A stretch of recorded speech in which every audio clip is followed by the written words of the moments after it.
A paz do Senhor Jesus, eu sou o pastor Anderson Nunes e estamos aqui para mais uma pré-aula. Hoje, lição número 7, as naturezas humanas e divina de Jesus. Texto áureo, dos quais são os pais e dos quais é Cristo, segundo a carne, o qual é sobre todos, Deus bendito eternamente. Amém. Romanos capítulo 9, versículo 5. Verdade prática: Jesus é o eterno e verdadeiro Deus e, ao mesmo tempo, o verdadeiro homem. A leitura bíblica em classe está em Romanos, capítulo 1, do versículo 1 ao 4, e também na carta aos Filipenses, capítulo 2, versículo 5 ao 11. Introdução: uma vez estabelecida definitivamente a Cristologia em Nicéia, em 325, e a Trindade em Constantinopla, em 381, surgem novas especulações teológicas em torno das naturezas de Cristo, humana e divina. Essas controvérsias deram origem ao Concílio de Calcedônia, em 451. A presente lição é sobre o nestorianismo e monofisismo, dois pensamentos considerados heréticos no Concílio de Calcedônia.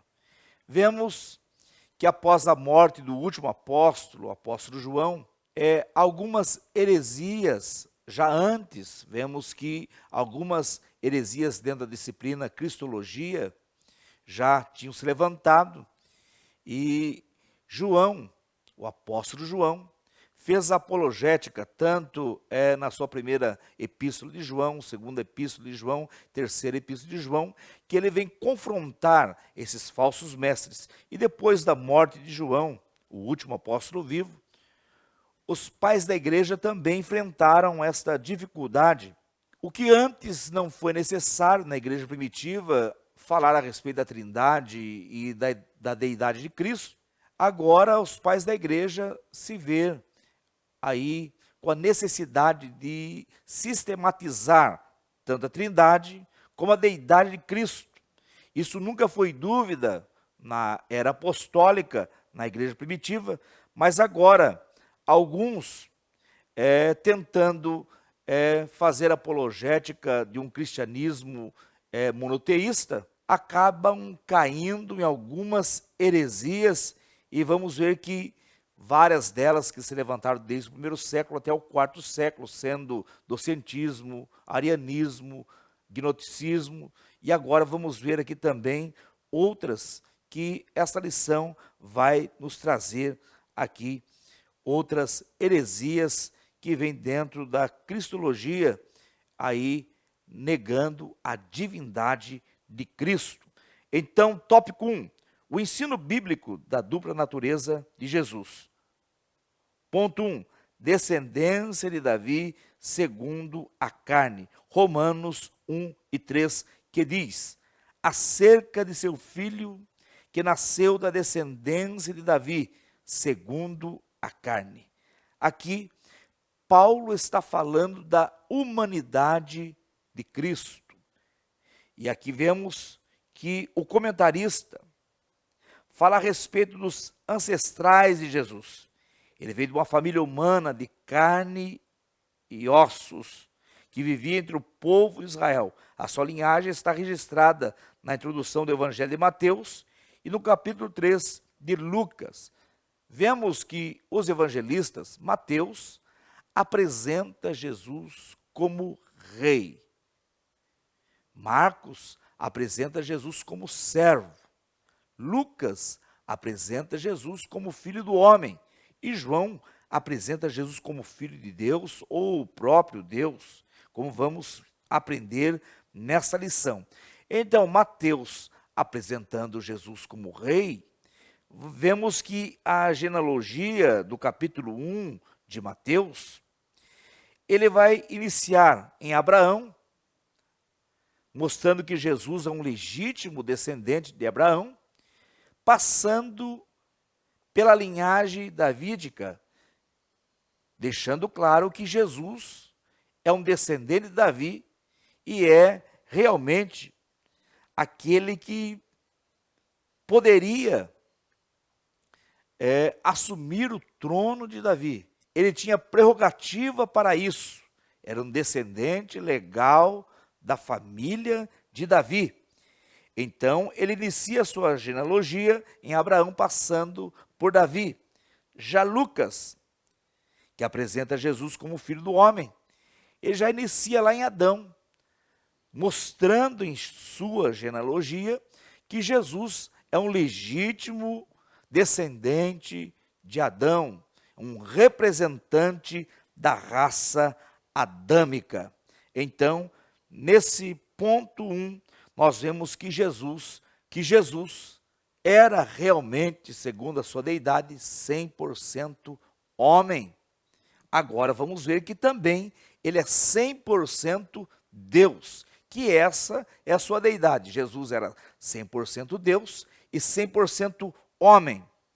E as heresias que surgem do 1º ao 4º século, sempre tentando, às vezes falando a respeito da sua divindade e às vezes falando da sua humanidade, negando a existência de alguma delas, as heresias que foram sendo formadas, querendo aí fazer apologética desse monoteísmo do cristianismo, porque nós somos monoteístas e aprendemos já a respeito da Trindade e agora estamos aprendendo a respeito da deidade de Cristo. Já foi visto a respeito que o Filho é igual ao Pai, que Jesus é Deus e assim por diante. E hoje vamos falar da deidade de Cristo, falando das naturezas humanas e divina de Jesus. Ponto 2. Declarado Filho de Deus em poder. Versículo 4. Declarado Filho de Deus em poder, segundo o Espírito de santificação, pela ressurreição dos mortos, Jesus Cristo, nosso Senhor, escreveu Paulo, falando a respeito que Jesus, ele é o Filho de Deus. E nós falamos que João apresenta Jesus como o Filho de Deus no seu Evangelho. E vemos em João, capítulo 1, versículo 1, vamos ler até o 3, que diz: no princípio era o Verbo, e o Verbo estava com Deus, e o Verbo era Deus. Ele estava no princípio com Deus. Todas as coisas foram feitas por intermédio dele, e sem ele nada do que foi feito se fez. Versículo 14, e o Verbo se fez carne, e habitou entre nós, cheio de graça e de verdade, e vimos sua glória como a glória do unigênito do Pai. João apresenta Jesus como Deus. Essa expressão indica a divindade de Jesus, e isso é reforçado logo em seguida pelas palavras Jesus Cristo, nosso Senhor. Mas adiante, Paulo, ao descrever os privilégios de Deus, concedeu a Israel como adoção de filhos, e a glória, e os concertos, e a lei, e o culto, e as promessas. O apóstolo conclui, dos quais são os pais dos quais é Cristo, segundo a carne, o qual é sobre todos, Deus bendito, eternamente. Amém. Romanos 9 e 5. O Senhor Jesus é um judeu, mas também, ao mesmo tempo, é o Deus bendito eternamente. É isso que Paulo está escrevendo aqui na carta aos Romanos, e também, como lemos aqui, João apresenta Jesus como Deus. Jesus, ele tem duas naturezas, 100% Deus e 100% homem. É isso que estamos aprendendo nessa lição a respeito da deidade de Cristo. Ponto 3. O antigo hino cristológico de Filipenses 2, versículos 5 e o 6, falando a respeito da humilhação de Jesus, que segundo aqui o comentarista, falando a respeito da história da cultura judaica, que este hino que Paulo vai usar em Filipenses, capítulo 2, versículo 5 a seguir, falando a respeito da humilhação do Messias, era um hino que era cantado na igreja primitiva, e partes desse hino ele vai usar aqui para escrever a respeito da humilhação do Messias, que ele deixou o seu trono de glória para descer essa terra, para morrer por nós na cruz do Calvário. E Paulo escreve assim: de sorte que haja em vós o mesmo sentimento que houve em Cristo Jesus, que sendo em forma de Deus, não teve por usurpação ser igual a Deus, mas aniquilou-se a si mesmo, tomando a forma de servo, fazendo semelhante aos homens, e achado na forma de homem, humilhou-se a si mesmo, sendo obediente até a morte e morte de cruz. Esta é a humilhação. E vemos que nesse texto, Paulo diz que ele sendo Deus, ele sempre foi Deus. Ele sempre foi Deus. Até mesmo em sua humilhação, ele foi Deus. Estava à disposição dele as prerrogativas, atributos da sua natureza divina. Mas ele se humilhou, aniquilou-se a si mesmo, porque era necessário. E vemos que aqui o comentarista diz aqui na última parte do ponto 3, sendo em forma de Deus, indica essência imutável, portanto ele jamais deixou de ser Deus. Em todas as circunstâncias, Jesus teve à sua disposição os atributos divinos. Ele é Deus. Assim como quem deixa o carro na garagem e ele resolve andar de ônibus. O fato dele andar de ônibus não quer dizer que ele não tem o carro. Está à disposição dele. Ele não está usando porque não acha ainda necessário.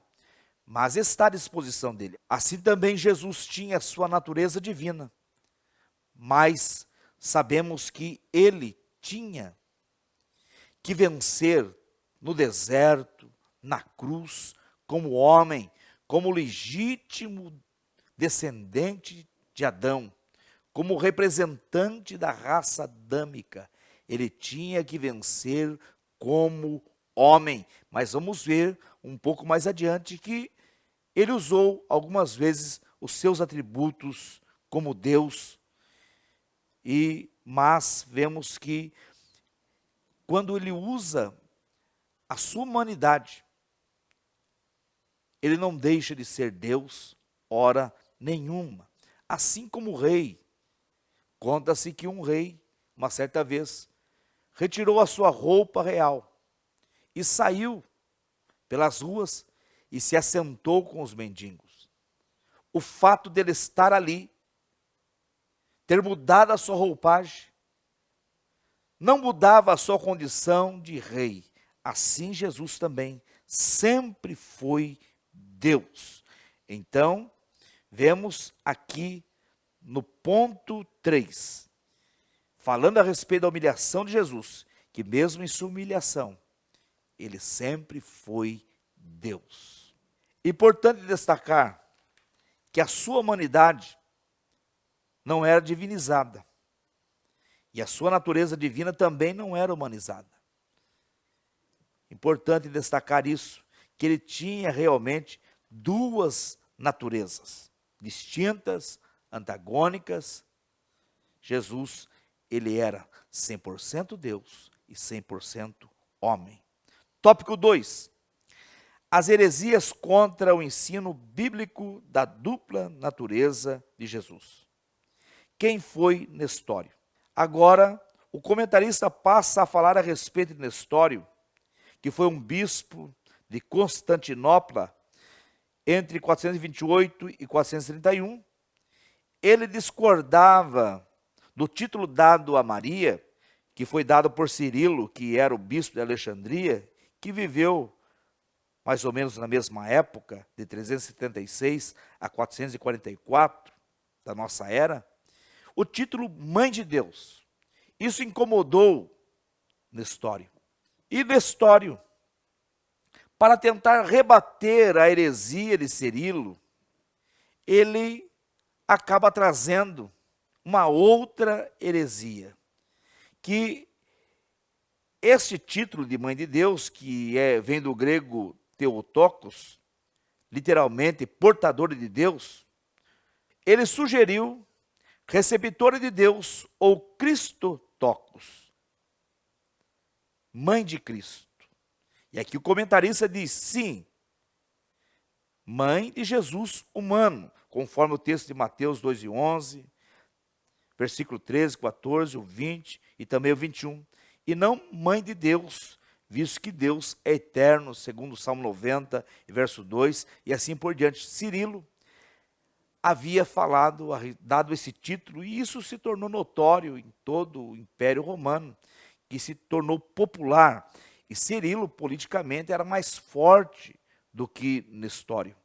E veja que Nestório, ele coloca uma heresia a mais para fazer apologética aí do monoteísmo, ou até mesmo contra-atacar a idolatria da igreja aí no século V.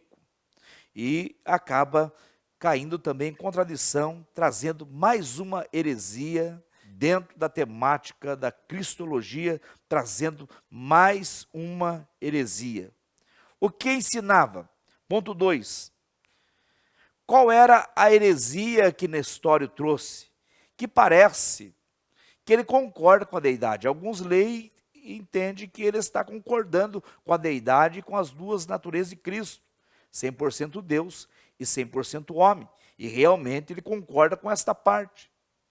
Mas ele traz uma heresia porque ele vai dizer que cria nas duas naturezas, mas dizia que era duas pessoas distintas, uma humana e outra divina. Mas não é assim. É uma única pessoa, Cristo, com duas naturezas. Nestório, apesar de parecer concordar com a deidade de Cristo, não aceitava a união hipostática, que apenas uma pessoa tinha essas duas naturezas. Cristo tinha as duas naturezas. E também alguns, no afã de combater a idolatria da Igreja Católica, acaba concordando com Nestório. Mas vamos deixar claro aqui que o nestorismo é uma heresia. Não tem como defender, porque ele vai contra aquilo que foi decidido lá no concílio de Calcedônia. E alguém vai dizer, mas eles decidiram, é coisa de homens? Inventaram isso? Não, é bíblico. A deidade de Cristo é bíblica, assim como a trindade é bíblica. Eles trouxeram textos bíblicos e deixaram ali decidido aquilo que era bíblico. E aquilo que não era ortodoxo se tornava então uma heresia. E é o que foi que aconteceu aqui com Nestório a respeito do nestorismo, que é uma heresia e não devemos defender, nem para atacar uma outra heresia, você trazer aí os conceitos Nestório à tona, querendo defender, porque ele atacou a idolatria a respeito de Maria, mas também traz outra heresia para contra-atacar esta outra heresia, que seria a heresia de chamar Maria mãe de Deus. Então temos que tomar cuidado em defender Nestório nesse ponto. Ponto 3, monofisismo. O termo vem de duas palavras gregas, monos, que quer dizer único, e physis, que quer dizer natureza. Seu principal expoente foi Eutico, também conhecido como Eutique. Não confundir com o Eutico lá de Atos. É o outro Eutico. Aqui este viveu no século V. Então veja que este Eutico vai trazer essa nova heresia também, monofisismo, que ensina que Jesus era as duas naturezas, a humana e a divina, misturado, assim como o consubstancial, que tem substância dos dois na pessoa de Jesus, misturado. E ele vai trazer isso falando que seria uma natureza híbrida, nem totalmente Deus e nem totalmente homem. Mas sabemos que isso é uma heresia. Jesus é totalmente Deus e totalmente homem. E temos que destacar e frisar isso, fazer apologética, que essa lição vem com apologética, falando a respeito da Trindade, da Deidade e outras coisas que estão sendo defendidas aqui da fé cristã. Então, muito importante fazer essa apologética, a defesa que Jesus, ele é 100% Deus, não é essa mistura. E vemos que alguns também compraram a ideia de Eutico, crendo nesta mistura.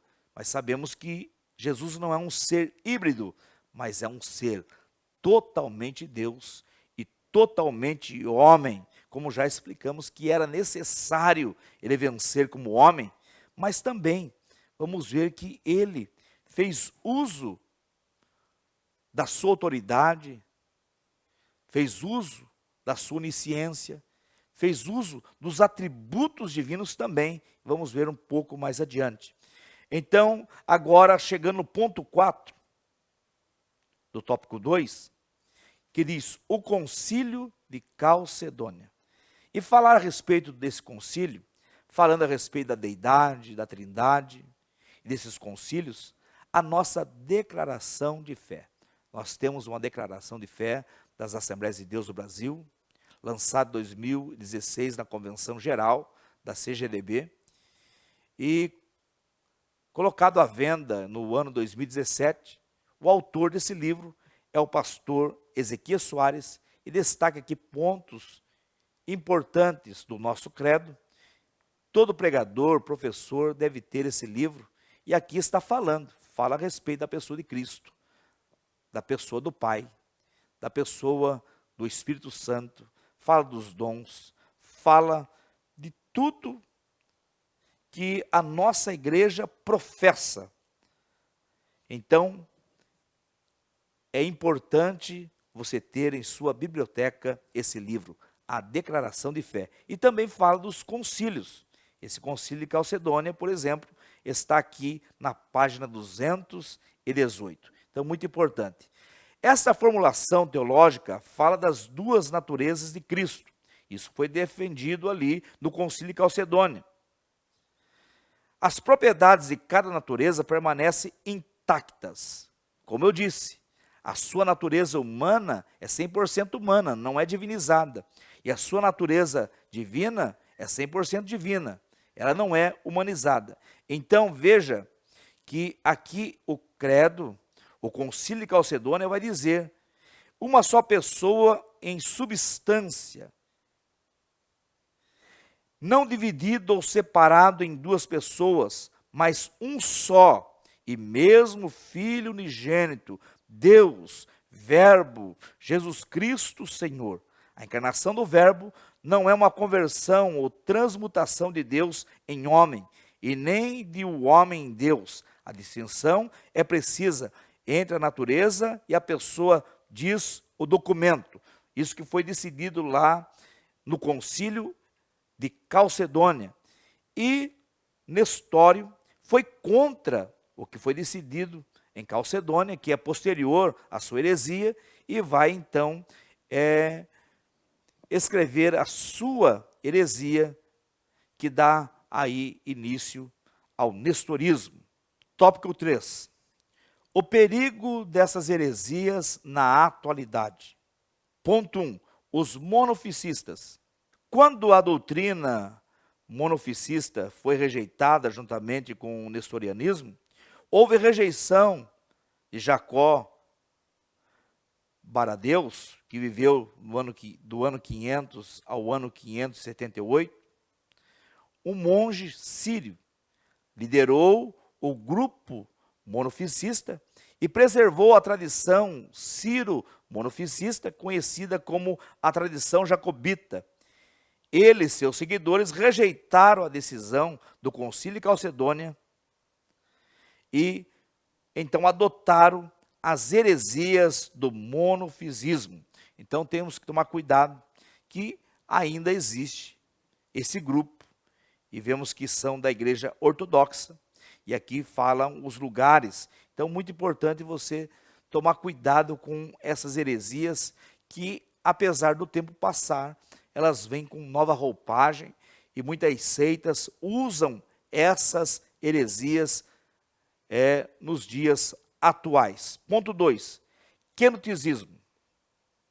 Do verbo grego keno, significa esvaziar. Filipenses 2:7. Tem a base bíblica, mas o ponto de vista deles, como eles analisam e fazem a exegese desse texto, que que sai a heresia. A doutrina quenótica afirma que enquanto Jesus esteve na terra, esvaziou-se a si mesmo dos atributos divinos. E nós vamos ver, como já vimos, se olhar uma perspectiva, analisando o texto, você vai dizer, mas parece que está certo. Mas também você tem que olhar que não é bem assim. Ele se esvaziou porque era necessário, na sua submissão ao projeto divino de salvação do homem. Ele se submete a isso, mas não perde os seus atributos. Está à sua disposição. E esse é o ponto. O quenoticismo diz que não, que ele se esvaziou, ele não tinha acesso a esses atributos. Por isso, se constitui uma heresia. E temos que tomar cuidado com isso. Porque ele sempre foi Deus, até mesmo na sua humilhação, ele foi Deus. E vamos ver que Jesus revelou sua natureza divina quando esteve na terra. Durante o seu ministério, Jesus revela que ele também era um ser divino, 100% Deus. Ele agiu como Deus, pois perdoou o pecado. Vemos ele perdoando pecados e os fariseus, saduceus, ficaram realmente nervosos com esta atitude de Jesus de perdoar pecado, porque só Deus pode perdoar pecado. Mas também outras atividades de Jesus, como alguns milagres, ressuscitar mortos, purificar leproso, curar coxo, cego e assim por diante, também só Deus poderia fazer. São coisas que Deus pode fazer e eles viam isso, de modo que até Nicodemos, que fazia parte do Sinédrio, um doutor da lei, vai dizer, sabemos que é mestre vindo de Deus, porque ninguém pode fazer as obras que tu fazes se não for de Deus. Até Nicodemos, em João capítulo 3, vai chegar a essa conclusão, porque ele era Deus. Ele, como Deus, recebeu adoração. Só Deus pode ser adorado. Ele recebeu adoração. Também, ele repreendeu a fúria do mar. Está lá em Mateus 8:26. Vemos que ele repreendeu, só Deus tem o poder de repreender o vento e o mar. Também vemos que Jesus, que era cheio de poder e era o próprio Deus, em João, no capítulo 18, versículo 1 ao 6, quando os soldados foram até o horto do Getsêmani, Judas está com eles, e eles vão para prender Jesus. E quando eles chegam aonde Jesus está, com os 11, porque Judas já tinha se retirado e está com os soldados agora, vem entregar Jesus. Jesus pergunta a eles, a quem buscais? E eles respondem, a Jesus o Nazareno. E quando Jesus responde a eles, eu sou, eles recuaram e caíram, porque Jesus aqui declara a sua divindade. Ele usa o nome de Deus. Veja que é a mesma expressão de Êxodo 3:14, quando Moisés pergunta, o que responderei? Ou quando ele fala a Deus, o que responderei a Faraó quando perguntar, quem é que te enviou? Ele diz que o eu sou. E Jesus usa a mesma expressão, declarando aqui a sua divindade. E quando ele diz, eu sou, eles recuaram e caíram por terra. Vemos que isto realmente, Jesus, ele é Deus, e algumas vezes durante o seu ministério ele usou esses atributos. Ponto 3. Mariolatria. O catolicismo romano adotou o termo mãe de Deus, de Cirilo, ou seja, um pensamento antibíblico que se desenvolveu numa teologia e permanece até hoje por conta da sua popularidade. Isso aprendemos, que o que parece certo e a escolha popular nem sempre representam a verdade. Aprendemos nessa lição a respeito de 3 heresias. 3 heresias que confrontam a divindade de Cristo. Primeiro, o nestorianismo. E vemos que Nestório, ele foi ouvido e também excomungado pela igreja no concílio de Éfeso, em 431. Ele foi condenado por esse concílio que o declarou herege e o imperador o exilou. Heresia. Não podemos defender heresia em nenhum contexto. Nestório foi herético e devemos combater esta heresia porque sabemos que não eram 2 pessoas. A deidade de Cristo é apenas uma pessoa com 2 naturezas, 100% Deus e 100% homem.